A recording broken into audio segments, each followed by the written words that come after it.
وعباد الرحمن الذين يمشون على الأرض هونا وإذا خاطبهم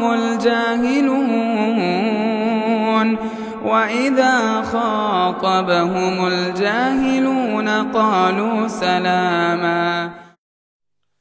محترم و مکرم حاضرین جمعہ، بزرگان دین و ملت، عزیز دوستو اور پردہ نشین ماں و بہنوں، ہم جو زندگی ابھی دنیا میں گزار رہے ہیں، ہم سب کو اس بات کا یقین ہے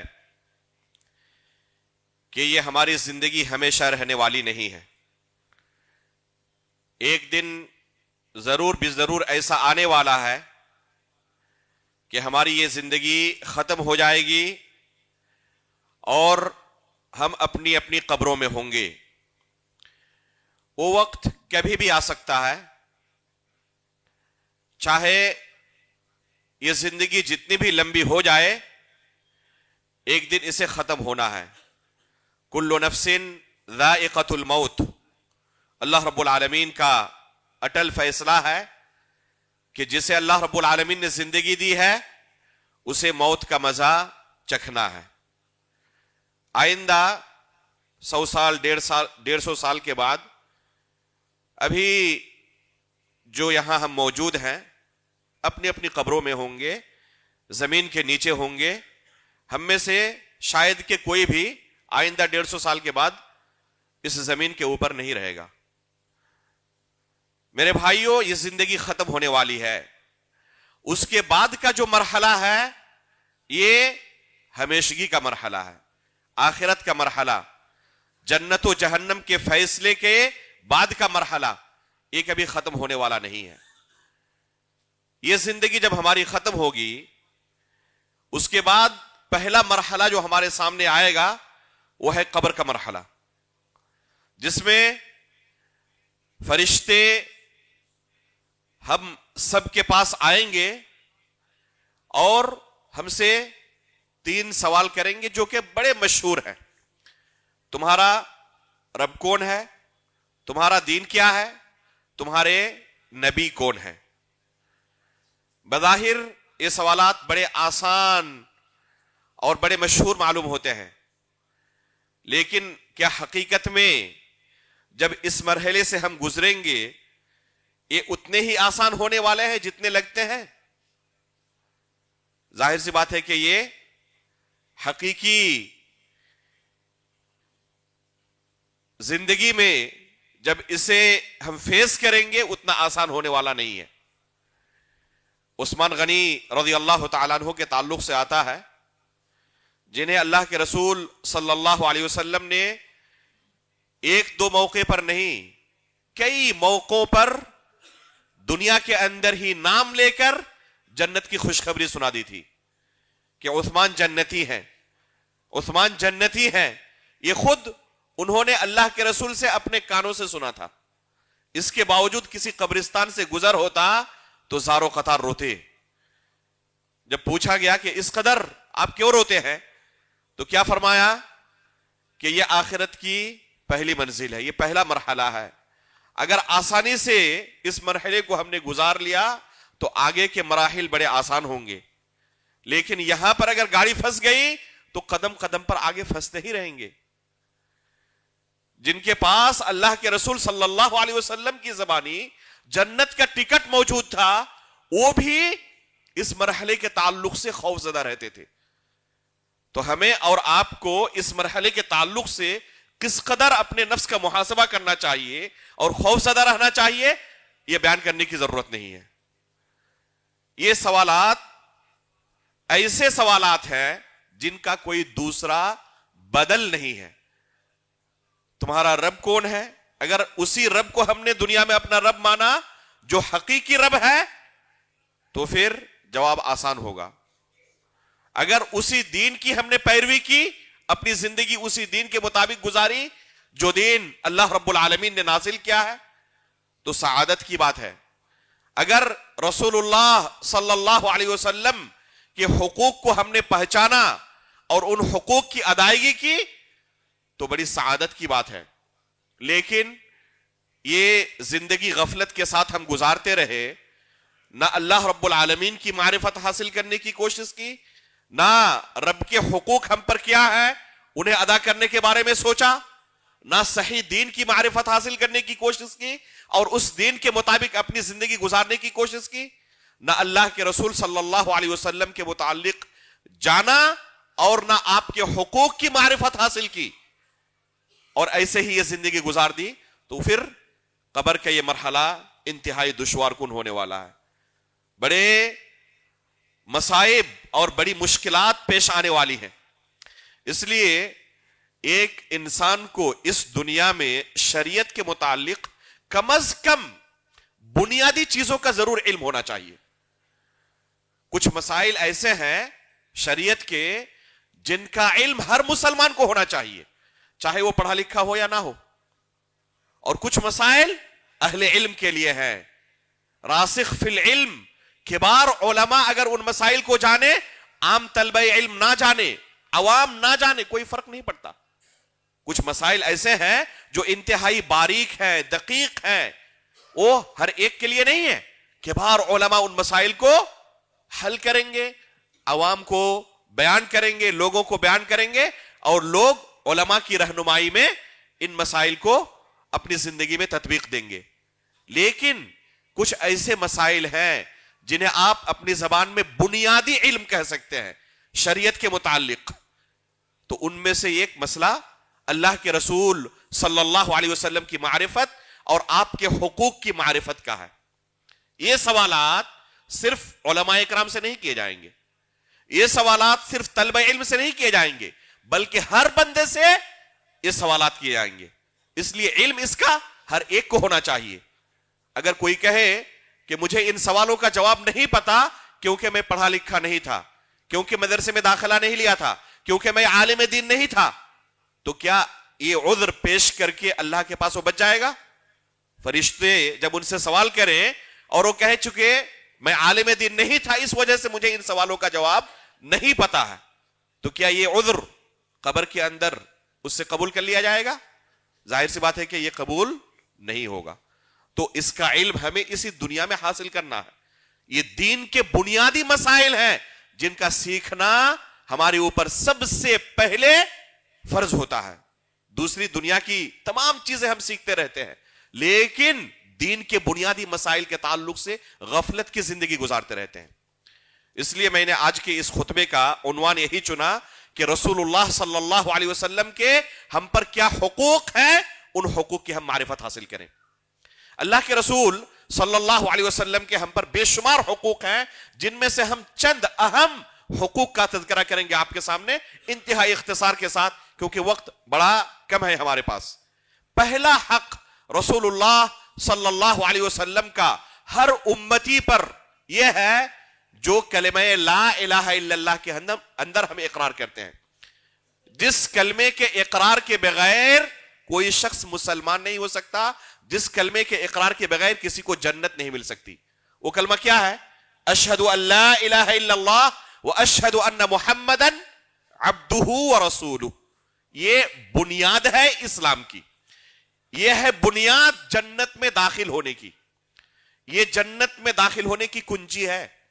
اگر یہ کنجی ہی کسی کے پاس نہ رہے, جنت میں داخل ہو سکتا ہے وہ؟ ممکن نہیں اس کے لیے. تو اس کلمے کے اندر ہم کیا اقرار کرتے ہیں؟ رسول اللہ صلی اللہ علیہ وسلم کے متعلق دو اہم چیزوں کا اقرار کرتے ہیں, اور یہ دو بنیادی حقوق ہیں اللہ کے رسول صلی اللہ علیہ وسلم کے ہر شخص پر. پہلا حق کیا ہے؟ پہلا اقرار ہم کیا کرتے ہیں؟ وَأَشْهَدُ أَنَّ مُحَمَّدًا عَبْدُهُ. یہ ہے پہلا اللہ کے رسول کا حق, کہ ہم اللہ کے رسول کے بارے میں یہ عقیدہ رکھیں کہ آپ اللہ کے بندے ہیں.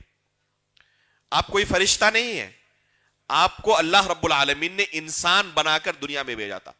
قُلْ إِنَّمَا أَنَا بَشَرٌ مِثْلُكُمْ. اللہ رب العالمین نے آیت نازل کی, کہا کہ اے رسول آپ لوگوں کو بتا دیں تمہارے جیسا ہی میں ایک انسان ہوں. فرق کیا ہے؟ یوحا الی. فرق یہ ہے کہ میرے اوپر اللہ کی طرف سے وحی نازل ہوتی ہے, کسی دوسرے کے اوپر یہ وحی نازل نہیں ہوتی. یہ فرق ہے.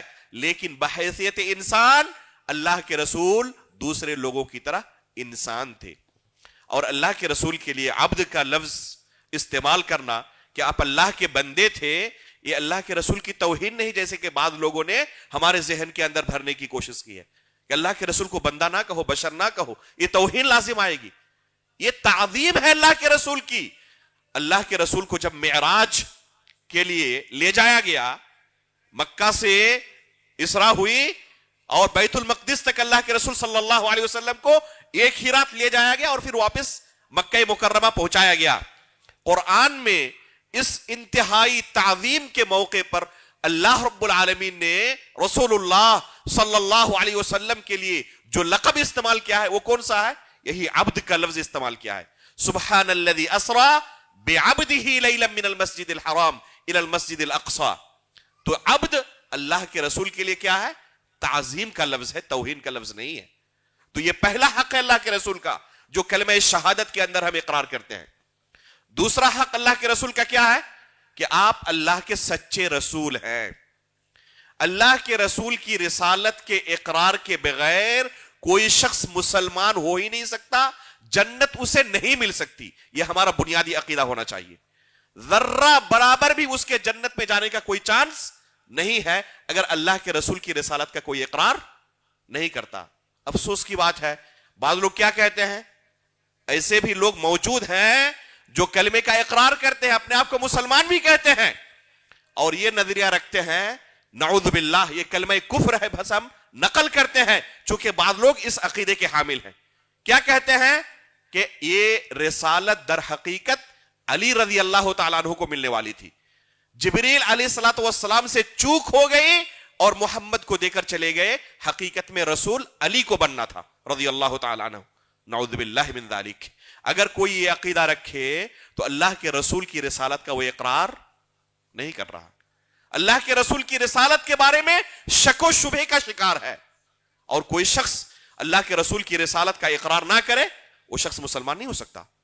بعض یہ بھی کہتے ہیں کہ اگر کوئی اللہ رب العالمین کو اپنا معبود برحق تسلیم کر لے، اس کے ساتھ شرک نہ کرے، لیکن اللہ کے رسول کی رسالت کا اقرار نہ بھی کرے، تو بھی اس کے جنت کے جانے کے چانسز موجود ہیں.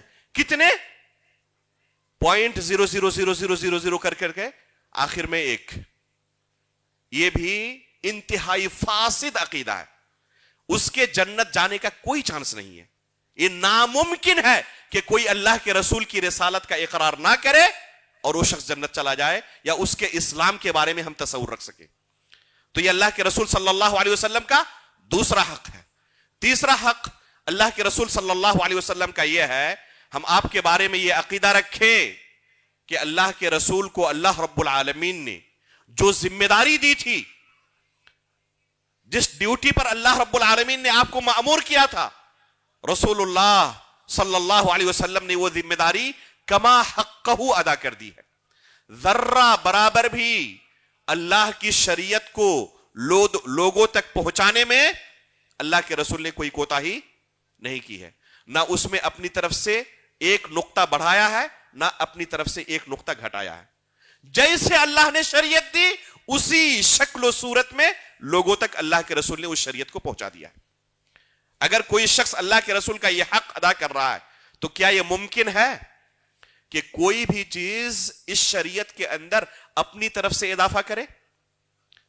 اگر وہ یہ حق اللہ کے رسول کا تسلیم کر رہا ہے، ادا کر رہا ہے، تو یہ گنجائش ختم ہو جاتی ہے کہ کسی بھی بدعت کا اس شریعت کے اندر اضافہ کرے. کسی بھی بدعت کا اضافہ کرنے کا معنی کیا ہے؟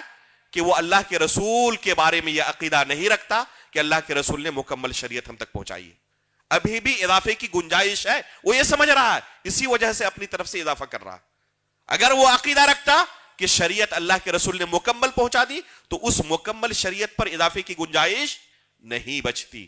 یہ عقیدہ ہر طرح کی بدعات کے لیے سد باب ہے، دروازہ بند ہو چکا ہے. اپنی طرف سے آپ اضافہ نہیں کر سکتے اس شریعت میں. یہ اللہ کے رسول کا ایک بنیادی حق ہے کہ آپ کے بارے میں ہم عقیدہ رکھیں. چوتھا حق اللہ کے رسول صلی اللہ علیہ وسلم کا یہ ہے کہ 4 اہم چیزوں میں ہم رسول اللہ صلی اللہ علیہ وسلم کو معصوم جانیں. وہ 4 اہم چیزیں کیا ہیں؟ پہلی چیز، اللہ رب العالمین نے جو شریعت اللہ کے رسول پر نازل کی تھی، اس شریعت کو سمجھنے اور لوگوں تک پہنچانے میں رسول اللہ صلی اللہ علیہ وسلم معصوم تھے۔ معصوم ہونے کا معنی جانتے ہیں؟ فرشتوں کے بارے میں اللہ نے قرآن میں فرمایا ہے لا یعصون اللہ ما امرہم ویفعلون ما یؤمرون، جو اللہ رب العالمین انہیں حکم دیتے ہیں فرشتوں کو، وہ اللہ رب العالمین کی معصیت نہیں کرتے، نافرمانی نہیں کرتے، جو حکم دیا جاتا ہے وہی بجا لاتے ہیں۔ تو فرشتے معصوم ہیں، فرشتے گناہ نہیں کر سکتے۔ اللہ کے رسول صلی اللہ علیہ وسلم 4 چیزوں میں معصوم تھے، اللہ کے رسول سے کسی غلطی کا کوئی امکان نہیں تھا۔ پہلی چیز ان میں سے کیا ہے کہ اللہ کی طرف سے جو شریعت دی گئی، اس شریعت کو سمجھنے میں اور لوگوں تک پہنچانے میں اللہ کے رسول معصوم تھے، کسی غلطی کا کوئی امکان نہیں ہے۔ اللہ کے رسول کے علاوہ پوری امت میں یہ مقام و مرتبہ کسی کو حاصل نہیں ہے، چاہے وہ کتنے ہی اونچے علمی مقام و مرتبے پر کیوں فائز نہ ہو جائے، لیکن غلطی کا امکان باقی ہے۔ ہو سکتا ہے کہ انہوں نے ایک مسئلے کو اپنے طور پر اس طرح سمجھا تھا لیکن غلطی ہو گئی، آئندہ کل آ کر کہتے ہیں کہ مجھ سے اس مسئلے کو سمجھنے میں غلطی ہو گئی تھی، مسئلہ حقیقت میں اس طرح ہے۔ دنیا کے ہر عالم دین سے یہ چوک ہو سکتی ہے، لیکن رسول اللہ صلی اللہ علیہ وسلم سے شریعت کے کسی مسئلے کو سمجھنے میں، لوگوں تک پہنچانے میں غلطی نہیں ہو سکتی۔ اس امت کے 2 سب سے بڑے عالم دین کون ہیں؟ ابو بکر صدیق رضی اللہ تعالیٰ عنہ اور عمر فاروق رضی اللہ تعالیٰ عنہ۔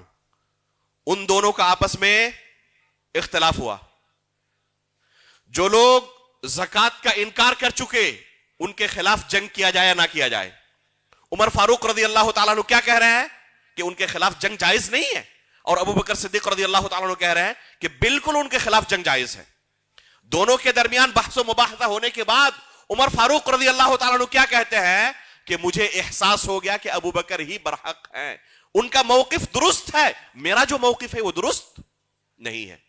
تو عمر فاروق رضی اللہ تعالیٰ عنہ سے بھی کسی مسئلے کو سمجھنے میں چوک ہو سکتی ہے، امکان ہے یہ، لیکن اللہ کے رسول سے ممکن ہے یہ؟ اللہ کے رسول سے شریعت کے کسی مسئلے کو سمجھنے میں چوک نہیں ہو سکتی۔ عبداللہ بن عمرو بن عاص رضی اللہ تعالیٰ عنہ کی مشہور حدیث ہے، جو کچھ اللہ کے رسول سے سنتے لکھ لیتے تھے۔ قریش نے انہیں کہا کہ اللہ کے رسول انسان ہیں، بشر ہیں، کبھی غصے کی حالت میں ہوتے ہیں، کبھی خوشی کی حالت میں ہوتے ہیں، اور انسان عموماً غصے کی حالت میں ہو یا خوشی کی حالت میں نارمل نہیں ہوتا، وہ ایسی باتیں کہتا ہے جو نارمل حالت میں نہیں کہتا ہے۔ تو آپ ہر چیز نوٹ کرتے رہتے ہیں، اللہ کے رسول انسان ہے بھائی، ہر چیز کیوں نوٹ کرتے رہتے ہیں؟ جب غصے کی حالت میں ہو یا حد سے زیادہ خوشی کی حالت میں ہو تو اسے ہم شریعت نہیں سمجھ سکتے۔ قریش نے ان پر یہ اشکال پیش کیا۔ عبداللہ بن عمرو بن عاص رضی اللہ تعالیٰ عنہ اللہ کے رسول کے پاس پہنچ جاتے ہیں اور ان کا یہ اشکال اللہ کے رسول کے سامنے پیش کرتے ہیں کہ کیا حقیقت میں لکھنے سے رک جاؤں جب آپ خوشی کی حالت میں ہو یا غم کی حالت میں ہو؟ تو اللہ کے رسول صلی اللہ علیہ وسلم نے کیا جواب دیا؟ اکتب فوالذی نفسی بیدہ ما یخرج منہ الا حق، لکھا کرے آپ اس ذات کی قسم جس کے ہاتھ میں میری جان ہے۔ یہاں سے اپنے منہ کی طرف اشارہ کرتے ہوئے اللہ کے رسول صلی اللہ علیہ وسلم نے فرمایا ما یخرج منہ الا حق، یہاں سے حق کے علاوہ کچھ نہیں نکلتا۔ چاہے جس حالت میں رہوں، یہ ممکن ہی نہیں ہے کہ میری زبان سے کوئی باطل کلام نکل جائے، کوئی لغو کلام نکل جائے جو اللہ کی شریعت کے خلاف ہو، یہ ممکن نہیں ہے۔ تو اللہ کے رسول معصوم تھے اس باب میں، غلطی ہو ہی نہیں سکتی اللہ کے رسول سے شریعت کے کسی مسئلے کو بیان کرنے میں، سمجھانے میں، لوگوں تک پہنچانے میں۔ وما ينطق عن الهوى ان هو الا وحی یوحى، اللہ کے رسول خواہشات نفس کی پیروی کرتے ہوئے اپنی طرف سے کچھ نہیں کہتے، جو کچھ کہتے ہیں وہ اللہ کی طرف سے وحی ہوتی۔ تو یہ پہلی چیز ہے کہ ہم اللہ کے رسول کو معصوم مانیں۔ دوسری چیز ہے کہ اللہ کے رسول صلی اللہ علیہ وسلم کفر سے معصوم تھے، نہ نبوت سے پہلے اللہ کے رسول نے کبھی کفر کیا، اور نبوت کے بعد تو تصور ہی نہیں کر سکتا کوئی مسلمان کہ اللہ کے رسول سے کفر صادر ہو جائے۔ یہ اتنی واضح چیز ہے کہ اسے تشریح کرنے کی ضرورت نہیں ہے. تیسری چیز جس میں اللہ کے رسول کو ہم معصوم جانیں گے وہ ہے کہ اللہ کے رسول گناہ کبیرہ سے معصوم تھے. ممکن ہی نہیں ہے کہ اللہ کے رسول صلی اللہ علیہ وسلم سے گناہ کبیرہ کا صدور ہو. قرآن میں اللہ تعالیٰ نے کیا فرمایا اللہ کے رسول صلی اللہ علیہ وسلم کے بارے میں؟ انک لعلی خلق عظیم، اخلاق کے بلند مقام و مرتبے پر آپ فائز ہیں. اگر کوئی اخلاق کے بلند مرتبے پر فائز ہو تو کیا اس کے بارے میں یہ کہا جا سکتا ہے کہ وہ زنا کرتے ہیں، چوری کرتے ہیں، ڈکیتی کرتے ہیں، جھوٹ بولتے ہیں، غیبت کرتے ہیں، قتل و غارت گیری کرتے ہیں؟ یہ سب گناہ کبیرہ ہے نا. کیا ایسے شخص کے بارے میں یہ تصور کیا جا سکتا ہے جس کے بارے میں اللہ رب العالمین فرما رہے ہو کہ آپ اخلاق کے بلند مرتبے پر فائز ہیں، وہ شخص گناہ کبیرہ کا شکار ہو سکتا ہے؟ ممکن نہیں ہے. تو اللہ کے رسول معصوم تھے اس باب میں. اس آیت سے علماء نے استدلال کیا ہے. جب اللہ کے رسول 4 سال کی عمر کے تھے اسی وقت صحیح مسلم کی روایت ہے جبریل امین علیہ الصلوۃ والسلام آئے، آپ کا سینہ چاک کیا اور دل کو نکالنے کے بعد ایک ٹکڑا نکال کر پھینک دیا. آپ کے دل کو زمزم سے دھونے کے بعد پھر دوبارہ اندر داخل کر کے اسے پیک کر دیا. وہ نشان موجود تھا اللہ کے رسول کے سینے پر، بعد میں بھی وہ نشان موجود تھا. جبریل علیہ الصلوۃ والسلام نے وہ ٹکڑا نکالتے ہوئے جب پھینکا، کاٹ کر کہا کہ ھذا حظ الشیطان منک، یہ شیطان کا حصہ تھا جو ہم نے نکال کے پھینک دیا ہے. تو اللہ کے رسول کے دل میں وہ شیطان کا حصہ رہا ہی نہیں، وہ بچپنے کی عمر میں نکال کے پھینک دیا گیا تھا. اور یہ روایت صحیح مسلم کے اندر موجود ہے. چوتھی چیز جس میں اللہ کے رسول کو ہم معصوم مانتے ہیں وہ ہے جھوٹ بولنے سے اللہ کے رسول معصوم تھے. جب نبوت ملی لوگوں کے سامنے کھڑے ہوئے، کہا کہ صفا پہاڑی کے اس پیچھے اگر میں کہوں ایک لشکر موجود ہے، کسی بھی وقت تم پر حملہ آور ہو سکتے ہیں، میرے کہنے سے ہی مان لو گے؟ تو لوگوں نے کیا کہا؟ ما جربنا علیک الا صدقا، ہم نے آج تک آپ کو سچ کے علاوہ کچھ بولتے ہوئے نہیں پایا، کبھی بھی آپ کو جھوٹ بولتے ہوئے نہیں پایا. یہ گواہی کن کی تھی؟ دشمنوں کی طرف سے گواہی تھی. تو اللہ کے رسول اس باب میں معصوم تھے. زندگی بھر نہ بچپنے میں نہ بڑے ہونے کے بعد اللہ کے رسول سے کبھی ان کی زبان سے جھوٹ نہیں نکلا. تو یہ 4 چیزیں ہیں جن میں اللہ کے رسول کو ہم معصوم مانتے ہیں. یہ اللہ کے رسول کا بنیادی حق ہے. 5واں حق رسول اللہ صلی اللہ علیہ وسلم کا یہ ہے کہ جو بھی اللہ کے رسول حکم دیں ہم اس حکم کی تعمیل کریں. اللہ کے رسول کی طرف سے کوئی حکم آیا، چاہے قرآن میں وہ حکم موجود ہو یا نہ ہو، ہمیں سر تسلیم خم کر دینا ہے اور اسے بلا چونچرا تسلیم کر لینا ہے. اگر کوئی یہ تفریق کرتا ہے کہ جب تک قرآن میں اس کی دلیل نہیں ملے گی صرف اللہ کے رسول کے کہنے کی بنا پر میں ہی مانوں گا، تو وہ شخص حقیقت میں مسلمان نہیں ہے. اللہ کے رسول صلی اللہ علیہ وسلم کی احادیث کا انکار کرنے والا حقیقت میں مسلمان نہیں ہو سکتا. جو اللہ کے رسول کی احادیث کا انکار کرتا ہے وہ قرآن کا بھی انکار کرتا ہے، کیونکہ قرآن میں اللہ رب العالمین نے اللہ کے رسول کی اطاعت کا حکم دیا ہے. وما آتاکم الرسول فخذوه وما نهاکم عنه فانتهوا. تو اللہ کے رسول کا یہ ایک حق ہے بنیادی. چھٹا حق اللہ کے رسول صلی اللہ علیہ وسلم کا یہ ہے کہ آپ سے محبت کی جائے. کتنی محبت کی جائے؟ دنیا کی ہر چیز سے زیادہ، یہاں تک کہ اپنے نفس سے بھی زیادہ. اور صحابہ کرام نے اس دعوے کو سچ کر دکھایا. ضرورت پڑی اللہ کے رسول صلی اللہ علیہ وسلم کے لیے اپنے جان انہوں نے قربان کر دیے. تو اگر ضرورت پڑے گی تو ہم بھی اللہ کے رسول کی محبت میں اپنی جان قربان کر سکتے ہیں. اللہ کے رسول کی محبت ہر چیز سے زیادہ ہونی چاہیے، یہ اللہ کے رسول کا بنیادی حق ہے. عمر فاروق رضی اللہ تعالیٰ عنہ نے فرمایا کہ اللہ کے رسول ہر چیز سے زیادہ آپ سے محبت کرتا ہوں سوائے اپنے نفس کے. تو اللہ کے رسول نے فرمایا حتی من نفسک یا عمر، عمر اپنی ذات سے زیادہ مجھ سے محبت کرنی پڑے گی. تو کہا اللہ کے رسول اب میں اپنی ذات سے زیادہ آپ سے محبت کرتا ہوں. تو کہا الآن یا عمر، اب آپ حقیقت میں مؤمن ہوئے، مسلمان ہوئے. تو اللہ کے رسول کا ایک حق ہے. اور 7واں حق یہ ہے اللہ کے رسول صلی اللہ علیہ وسلم کا کہ اللہ کے رسول کی تعظیم کی جائے. تعظیم محبت سے اعلیٰ درجے کی چیز ہے. تعظیم اللہ کے رسول کی کیسے کرنی ہے؟ 2 لوگ عمر فاروق رضی اللہ تعالیٰ عنہ کے زمانے میں اونچی آواز میں مسجد نبوی میں گفتگو کر رہے تھے. خفا ہو گئے، بلایا دونوں کو، کہاں سے تعلق رکھتے ہو؟ کہا کہ ہم طائف سے آئے ہوئے ہیں. کہا کہ اگر مدینے کے ہوتے نا تو ایسی سخت سزا دیتا، یاد رہتا تمہیں اللہ کے رسول کی مسجد میں اونچی آواز میں گفتگو کر رہے ہو، ترفعان اصواتکما فی مسجد رسول اللہ. تو اللہ کے رسول کی تعظیم صحابہ اکرام کس قدر کرتے تھے، صرف اس نقطے کو بیان کرنے کے لیے گھنٹوں کی ضرورت ہے. تو اللہ کے رسول کی تعظیم اللہ کے رسول کا بنیادی حق ہے. اسی طرح اللہ کے رسول کا ایک حق یہ ہے کہ جب بھی آپ کا نام آئے ہم اللہ کے رسول پر درود بھیجیں، صلی اللہ علیہ وسلم کہیں. اسی طرح اللہ کے رسول صلی اللہ علیہ وسلم کا ایک حق یہ ہے کہ جن کے ساتھ اللہ کے رسول کی محبت تھی ان کے ساتھ ہماری محبت ہو، جن کے ساتھ اللہ کے رسول کی عداوت تھی، نفرت تھی، ان کے ساتھ ہماری عداوت اور نفرت ہو. تو یہ چند بنیادی حقوق ہیں رسول اللہ صلی اللہ علیہ وسلم کے. ان حقوق کو ہم نے اگر ادا کیا تو انشاءاللہ قبر کے اندر جب پوچھا جائے گا تمہارے نبی کون تھے، جواب آسان ہوگا. لیکن غفلت کی زندگی گزارتے رہے، ان حقوق سے غافل رہے تو جواب میرے بھائیوں آسان ہونے والا نہیں ہے.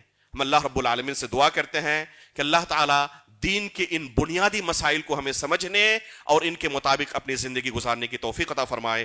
آمین. تقبل رب العالمین وصلی اللہ علی نبینا محمد. مسجد عباد الرحمن کے پلیٹ فارم سے ہونے والی دعوت و تبلیغ کے مشن کو آگے بڑھانے میں ہمارا بھرپور ساتھ دیں. علم و عمل سے ناطہ جوڑنے کے لیے اہل علم سے جڑیں. مسجد عباد الرحمن کے یوٹیوب چینل کو سبسکرائب کریں اور آگے شیئر کرنا ہرگز نہ بھولیں. فجزاکم اللہ خیر.